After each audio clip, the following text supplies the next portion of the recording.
اگر قیامت کے دن اللہ رب العزت نے ہمیں یہ چوائس دے دیا، میرے بندے یا تو یہ راستہ چن لے کہ ہم تیرے گناہ تیرے سب رشتہ داروں کے سامنے ابھی ظاہر کرتے ہیں، تیری زندگی کی ویڈیو ماں کو کہیں گے تیری اولاد کو دکھاتے ہیں، بیوی کو کہیں گے تیرے خاوند کو دکھاتے ہیں، استاد کو کہیں گے تیرے شاگردوں کو دکھاتے ہیں، اور بیٹی کو کہیں گے تیری زندگی کی ویڈیو تیرے باپ کو دکھاتے ہیں، یا پھر خود جہنم میں چلی جا۔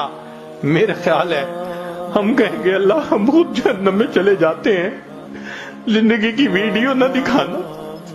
کوئی بیٹی برداشت کرے گی کہ باپ اس کی وہ تماشا دیکھے؟ کوئی بیوی برداشت کرے گی کہ خاوند دیکھے؟ ماں برداشت کرے گی کہ اولاد اس کا وہ تماشا دیکھے؟ یہ تو اللہ کی رحمت ہے جس نے ہمارے عیبوں کو چھپایا ہوا ہے۔ بس ہم یہ دعا کریں کہ مولا آج تک جو گناہ کیے بس ہم بھولے رہے، آپ ہم پر رحمت فرمائیے، ان گناہوں کو معاف کر دیجئے۔ اللہ آپ نے زندگی میں ہمارے گناہوں پہ پردہ پوشی فرمائی، ہم قیامت کے دن اس کی پردہ پوشی کے زیادہ مستحق ہیں۔ اللہ اس دن پردہ پوشی فرما دیجئے گا اور اس دن ہمیں اپنی رحمت عطا فرما دیجئے گا۔